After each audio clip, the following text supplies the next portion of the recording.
thinking we need to wait till the season lands. They couldn't give us a date, and that's why we're a little bit, in my opinion, behind the 8 ball in terms of advertising. I was supposed to talk to you guys in June, then July, and obviously I'm here at the end of August. So we have those two. And then if you see below in the second line, we have 3 speakers that are booked. They were booked for 2020, and when things shut down, we contacted all of them, and as you can imagine, the entire industry shut down. Nobody was speaking, nobody was booking, and so we moved our 3 programs, called each of them back, and asked them to join us in 2021, and in every case they said yes. So they will be 3 of the 5 speakers that we bring to you live in 2021. So I know I'm preaching to the choir here, but a bit of history about the forum. Most of you know that Dr. Milton and Sylvia Bankoff, along with the Rabbi Carl Richter, and was anybody in this room a part of that original? Probably not. I guess that would be kind of a long time ago. But it was founded in Michigan City at the Sinai Temple, and when Sylvia Bankoff was ailing, she trusted Purdue North Central, obviously now Purdue Northwest, with the Sinai Forum. As I mentioned, we have adapted for the change, and there have been a few things that have come out of COVID that I think will be to the benefit of the forum. The first one is that we are looking at the ability to bring programs to people virtually. The industry is shifting. In the past, speakers didn't want their stuff to be sent out like simulcast or to be able to watch live streamed. And contracts are changing because there are forums that are actually hosting their entire series virtually. So one of the goals that we have is to move to kind of what we're calling like a hybrid type of program. So it is our goal that when we come back in 2021, we'll always sell our live season first. But last year we sold out in 21 days, and we shut out a lot of people. And people were mad. And I was upset because we had, if you guys remember last year, we had Sully, we had Gloria Steinem, we had Dershowitz, we had General Kelly, and my favorite, Liz Murray. And we left a lot of money and a lot of people out, got shut out. And if we can go to a hybrid type of program, we'll sell our season first, and then we'll offer a virtual ticket if you get shut out. So that's one of the benefits. And also students, high school and college, can attend the forum free of charge, always. And we had to really limit last year the number of students that could attend. Because part of my job is to make the finances of the forum work. And what's happened over the years, people often ask, like, how much does a speaker cost? And I can tell you the cheapest speaker I've ever booked was $5,000, and the most expensive speaker we've ever booked was $126,000. So that gives you a huge range. And my job is to raise the money to cover that, because no university funds obviously go towards paying for speakers. So we're looking for ways to broaden our audience, to offer tickets and space to students. And frankly, students would say they wanted to come and then not show up on a beautiful Sunday afternoon. Can't imagine why. But if they can watch it from home or something like that, it's good for them. The other thing that happened this year is, so in our downtime, I was thinking about the history of the forum. And I know in the past they've done a short video, and I think they did a book, but I've never seen it. And so I was thinking about how do we preserve the history moving forward. And Judy Jacoby, which I'm sure a lot of you know, knew that there were recordings somewhere, but nobody could find them. So I went on this kind of scavenger hunt through Michigan City Library, all over the place. Nobody could find them. We figured they were lost. And then on a whim, I was talking to our librarian, Joe Coates, and he said they're in the library. And I was like, oh, okay. So they were right where you'd expect them to be, archived in our library. But the interesting thing is that they're VHS tapes, and nobody's watching them. I mean, does anybody have is it VCR, right? VCR anymore? And so they're there, but nobody's watching them. So Joe Coates and myself, we have decided that we are going to digitize we have 80 recordings, and it includes Oprah Winfrey, Elie Wiesel, Mike Ditka. I mean, there's a lot of good information there. We're digitizing those, and we're looking for a way to bring that to community as well. And I have to check on the legalities of all of that, but if one of the goals that we're working on is to have a customer software type of system where you as a subscriber would be able to manage your own subscription and log in with a password. because that is the one thing that's required by most speakers if they're going to be recorded, is that it has to be password protected. So I was telling Jim, my two weakest, I guess, things about me are I'm terrible with directions, and technology intimidates me. So I'm in uncharted water with the technology of it, but we are looking at ways to do that. So those are the two good things that have happened because of COVID. And then I think you guys know this. We keep our prices low. We have 2 levels of tickets. The general series for all 5 people is $150. When I meet with my reps, I've been in Washington, D.C. to meet with Washington speakers, and she said, what do you guys charge for your season? And I said, $150, and she goes, is that per program? And I said, no, it's for 5 programs. And she went, what? Yeah. But it is kind of the way that the forum was founded. I mean, it may have to raise a little because, as you guys know, it's costing more and more to bring programs to people. And then we have our patron level ticket. I know Bruce is a patron, and we have others who are, and that ticket is $275 for all 5 programs, and what it does is it invites you to a reception before the program so you can actually meet the speaker, but often our speakers stay after their regular program and you can meet them anyway. So I don't know, Bruce, if you have anything. I mean, the receptions are nice, aren't they? Yeah, I would say I've never been a, what is the title of that, a benefactor? Patron. The patron. I've never done that before. I picked and choose where I went, but I can tell you, I went to all 5 last year. They were unbelievable. You get to actually meet, stand next to you, get your picture with the speaker. It's just really fun. And it's really a lot of fun. It is fun. And they have nice hors d'oeuvres beforehand. I And got to you meet see all Gloria. It kinds was of people. amazing. Wasn't she so nice? Yes. She was like rock star in her leather pants, wasn't she? It was amazing. Okay. Yeah. Did you go as well? Liz Murray's, yeah. Oh, Liz Murray was great too. I love Liz Murray. Yeah, honestly, I was telling Jim, it is a really fun job. I wish we could have brought Rizzo live. We were actually working on bringing him live for the 2020 season, but at least we get to have him. So the virtual programs, as you see in 2020, they are free of charge. So what that means is you simply have to sign up on our website and you will receive the link to watch our 2 virtual programs this year. One thing I would ask is that if you're willing, and you know Cub fans or baseball fans, would be to share the link with them because you can live anywhere and be able to watch it. So we're hoping that we get a nice turnout for both Anthony Rizzo and Jonathan Roush. So really quick, we'll go through these really fast, but Anthony Rizzo, as you guys probably know, is the first baseman for the Chicago Cubs. 3-time National League All-Star, 3-time Gold Glove winner. He was the recipient in 2017 of the Roberto Clemente Award, which is a baseball award that doesn't just look at the athlete's ability, but who they are as a person. And I think I said this before, Anthony Rizzo is probably undoubtedly one of the most respected players in the game of baseball. What you may not know is he's a cancer survivor. He was diagnosed with Hodgkin's lymphoma, I think it was 2008, right after he was drafted. And he also went to Parkland High School, which is where that school shooting happened in Florida. And he delivered an emotional speech at the vigil that they had after that school shooting. So he's, I mean, a lot of you guys know I was married to Dan Plesac, who played baseball for 18 years, so I hung around baseball a long time. And there are, just like anywhere, really great players who are really interesting and quality people, and then also not so much. So I think it's great that we have him. As a favor, my ex-husband, Dan Plesac, who is an 18-year Major League Baseball veteran, and he's now an analyst with MLB Network, he's going to do the interview because Rizzo wanted to do it in an interview style, and I figured Dan knew more about baseball than me.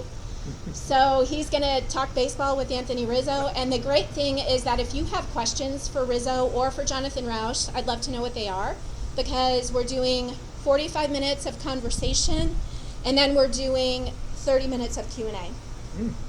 But the Q&A has to come before, we'll have to collect questions prior to the program. So Anthony Rizzo is going to be on Saturday. If you know the forum, all of our programs are on Sunday, but getting to a date that worked for him was challenging because all their Sundays were travel days. So it's Saturday the 19th of September, and it's at noon, which is a weird time, but it's before they play the Twins. that night. So that's when he's going to be joining us. Will that be recorded and online? No, it's live streamed. Now, it will be recorded for archival purposes, but how I am able to share those with people, that's what we're working on. Okay. So you have to watch it live. Yeah. So Jonathan Rausch is an author, and you can see an activist and a writer, and he writes a lot about government, public policy, and it's interesting because he is going to join us. I want to read something to you. He's going to join us to talk about free speech and cancel culture. Have you guys heard about this in the news? Obviously, cancel culture is like the idea there was a Boeing executive who was let go because he had written something about women not being capable of being combat pilots. And it was 33 years earlier that he wrote it, and he lost his job as an executive at Boeing. And we're seeing more of that, right? Like where, I don't know if any of you saw Donald Trump when he held up the Goya beans. Did anybody see that coverage? And then people were like boycotting the Goya grocery store. That's cancel culture. So Jonathan Rausch, listen to this quote from Jonathan Rausch. He says, "The idea that wrong-headed, dangerous, heretical, and blasphemous ideas should be not only allowed but protected is preposterous. And yet it's the single most successful social principle ever invented." And so what I like about Jonathan Rausch is that he is a speaker who will talk about a subject that can be touchy, right? Free speech. But he does it in a way that is nonpartisan and not inflammatory. Were some of you at Dershowitz last year? I know that you were. I went into Alan Dershowitz, is very controversial, and was very much so last summer when we were getting ready to have him. And I didn't like him before I met him, and I didn't really like him after, truly, honestly. But what I will say is that he made me think, and I don't know how you felt.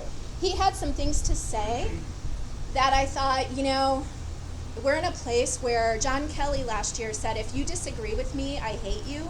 That's the culture we live in. And so Jonathan Rausch is going to have an interesting discussion about why it is so important that we preserve free speech. And he also talks about the importance of institutions that create spaces for people to have dialogue, which is exactly what the forum does. So he'll be joining us on Sunday. This one is a Sunday, October 11th, and that's our usual time, which is 4 to 5:15. So again, if you have questions for Jonathan Rausch, we'll be sharing those with him as well. So our next speaker is Steve Wozniak. I have to say, we have had some amazing donors. And if you're familiar with Urschel Laboratories in Chesterton, formerly in Valpo, they have been, probably since I've been the executive director, the single most helpful organization to work with. And I love talking about ideas with Rick and Bob Urschel because they think very differently than I do. If this were Leslie's forum, you guys probably wouldn't come. I would have all, I don't know. I sometimes think if I got to really pick who only I wanted, would it look the same or would it look different? But I do always try to talk to people who think differently than I do. And the Urschels were willing to support us to bring in Steve Wozniak. And I think everybody probably knows who he is. He is the co-founder of Apple Computers with Steve Jobs. He, when you read his biography, he actually happened upon a computer manual and he got really interested and he started to send away for computer manuals and he just started reading them, and that's how he became, interested enough to create what has become the personal computer. Obviously, your livelihood. I mean, all of us. Could you live without your computer, your cell phone, which is essentially a computer, right? Mm-hmm. So Steve Wozniak is going to join us in September of next year. Now the dates on here are we're not solid yet. We're still working on them, but I do know that he'll be joining us the Sunday after Labor Day in 2021. 2021, yeah, because it says fall of 2020. Oh, thank you for catching that. You know what? I'll have to change that. I hope they don't all say that. Yeah, they all do that. Yeah. Okay, so cross that out. You know when you edit something and you look at it so many times and then you bring it out and you're like, how did I miss that? And how did I do this presentation 3 times this week and no one said it? Seriously, cancel culture. So anyway, it's 2021. So September of 2021, Steve Wozniak is going to join us for a conversation not only about technology, but more so about what I think is really interesting is how does what he did back then, not only how did it change the world, but how does that translate into our lives today? I have a daughter who was hired by United Airlines just before COVID, and now it's looking like she's probably not going to work for United Airlines because there's a lot of seniority ahead of her that got furloughed, and she doesn't know what she wants to do. And part of it is because she doesn't know what her options are. So Steve Wozniak created something out of nothing. And I think his ability to see and innovate is really something that could translate for all of us. So he'll be in 2021. Same with Paul Nicklin. Gosh, how did I miss that? Now it's so glaring. Paul Nicklin, if you've not heard of him, if you're on Instagram, you need to follow. If you like nature photography, you should follow him on Instagram. He is a Canadian-born photographer. He's an assignment photographer for National Geographic. But he also is one of the coolest adventurers ever. He's a diver, and he takes movies of like whale song under the ocean. He has beautiful photography, and what I love the most about him is, again, he takes photography and he uses it as a metaphor for life.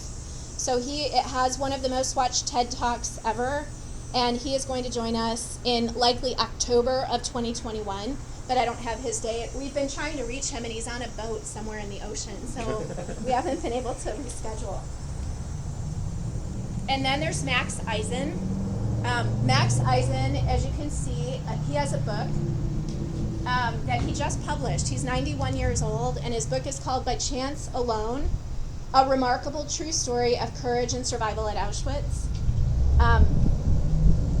Did anybody see, I think it was 2020, or maybe it was 60 Minutes, but they did a special on how they are trying to preserve the history of Holocaust survivors, and they are filming them in like a three-dimensional hologram.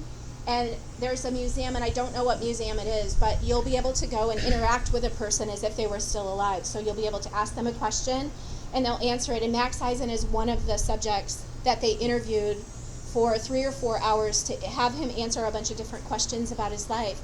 And I can tell you, I've talked to him on the phone multiple times, and the first time I called him, I thought for sure that someone else was answering the phone, because I don't know what I thought a 91-year-old voice would sound like, but it was not that.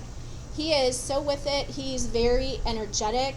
And when I had to call him to tell him we postponed our season and invite him to 2021, he said, I'll be there, God willing. So, we have our fingers crossed, but he is going to join us. He's, for the last 30 years, has been sharing his story.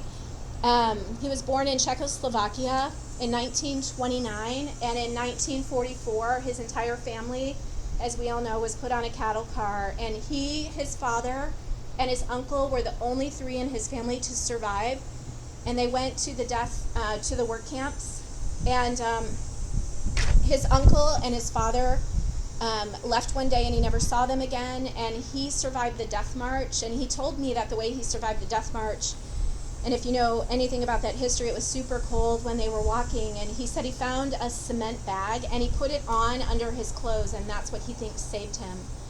And so, there's going to be a day when we're not going to get to have oral history from Holocaust survivors, so we're bringing Max Eisen in 2021. So, and as I said, we'll be doing 2 additional speakers that we'll book in this spring. I'm thankful we did not have the whole season booked because the world changes daily, right? So we could have had something that would have been so far past. But we will bring 2 additional speakers. And one of the important things about the forum is that we do look at the most important issues of the day. So we're looking at speakers, I don't know about you guys, public health. It's like, do you have enough of that, or do you want more of it? Can you get Fauci? Huh? Could you get Fauci? Anthony Fauci? You're not the first person who said that, maybe. I feel like we've seen enough of Anthony Fauci, but you never know. And I'm so respectful, to know what it was really like to be there doing what he did. So he's on the table. We have a grant from the Healthcare Foundation of LaPorte that we're hoping to use in 2021. We're looking at the racial injustice, issues going on in the world. So part of my job is to find the right fit. And people, the first year I did this, I got some I call it hate mail. It wasn't really actually hate mail. It just wasn't nice. And what I realized was that you can't please everybody with who you book, right? And part of the whole, the definition of a forum is to bring people together who think differently. And so I have a much thicker skin 5 years in than I had the first year. And we don't want to shy away from things that are hard or controversial, because as a university, our freedom of expression policy says that we want to be able to bring things to people to make them think, even if it makes them uncomfortable. So we'll Just do so you that. know, as a resource, the Harlem Rotary Club, Yeah. okay, is putting on a series called, I can't remember the name of it now, but it has to do with the rioting and, Yeah. and the turmoil going on in the country. Mhm. And they're bringing in some nice speakers and stuff Good to too. know. And I can give you a link to what Yeah, they're do that. doing. Yeah, and I anyway. am always open to ideas. I have to say, conversation is the way that I, in my 5 years, have found my way to almost every program that I've booked. So I am very interested, and certainly all of us together know a lot more about who's good. I will say that an accomplished person doesn't always translate into a great speaker. Right. So we're careful about that. And I also think storytelling makes any presentation better. So that's something I always keep in mind. I just am going to quickly go through our sponsors. I'm really so grateful because we couldn't do the work that we do without them. I thought Mike Hackett, he's in this club, right?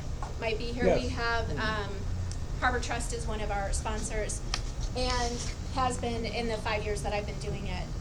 So a couple things before I close, ways you can get involved. One, you can join our mailing list, and if you are wondering if you're on our mailing list, we have sent 2 emails. One was at the end of July, one was at the beginning of June, and they were our postponement and then our update. If you did not get those, you're not on our mailing list. And you can see in the last slide that I put up, you'll see our website. But if you go to PNW's website, you can search Sinai Forum and you'll find it. And right on the right-hand side is a place to sign up. So join our mailing list. You can make a donation. One thing I will say that's been challenging this year is we will have 0 ticket revenue. And ticket revenue is super important to the forum. My job is to raise the money to make the forum work. And as we've grown and brought in speakers that are more notable and, raised that cost, it's also been, my job to raise more money. So I've had a handful of people say, I would have bought my ticket anyway, so I'd be willing to donate it back. So if you watch either of our 2 virtual programs, within the week after, we're going to send out an ask. And there's no pressure at all, but if you can share your ticket price or make a donation to help us bridge this gap from now until we do have ticket revenue in 21, that would be really helpful. You can also be a volunteer. Last year what I did, we had people who got shut out, and I need volunteers, and I use students, but they scare me because they're not always completely reliable. So I started last year with a group of we'll call us adults, I guess. Just a group of people who got shut out but wanted to come. And as long as you volunteered for at least 2, you could come. And you can't sit down, you don't have a chair, but you can come. And you can help be an usher, pass out programs, meet the speaker, and it's really been kind of fun. So I have a group of about 25 people, and I'm always open to adding more volunteers to my list. And then, of course, you can become a sponsor.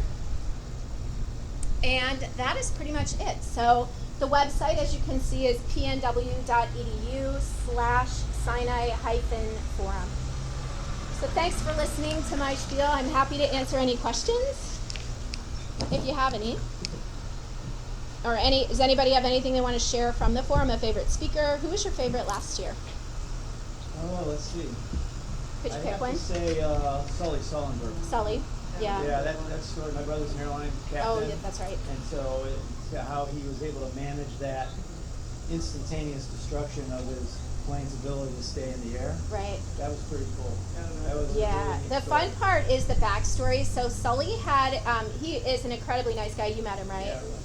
Very what you would expect of a pilot who could land a plane on the Hudson, very detailed. And as we were working with him, there were a lot of hoops to jump through. I can't even tell you. So by the time I met him, I was kind of scared. And at the very end of the program, he traveled with his wife, Lori, and he looked at me and he said, "You run a really good program." And I was like, Because everything was just like it was supposed to be. So I do pride myself on that, and I am always open to suggestions, ideas, and feedback for sure. So thanks everybody for having me. Thank you. All right, well, I hope you enjoyed our face-to-face meeting. And our next one will be online again on September 3rd. I do not have a speaker yet, so as soon as I know, I will let you know. Unless she'll donate one of hers to us, that would be nice. But I'm hoping to, quote, see you then, okay? Thank you very much. So we are adjourned. Thanks everybody. Yours? Looks fine.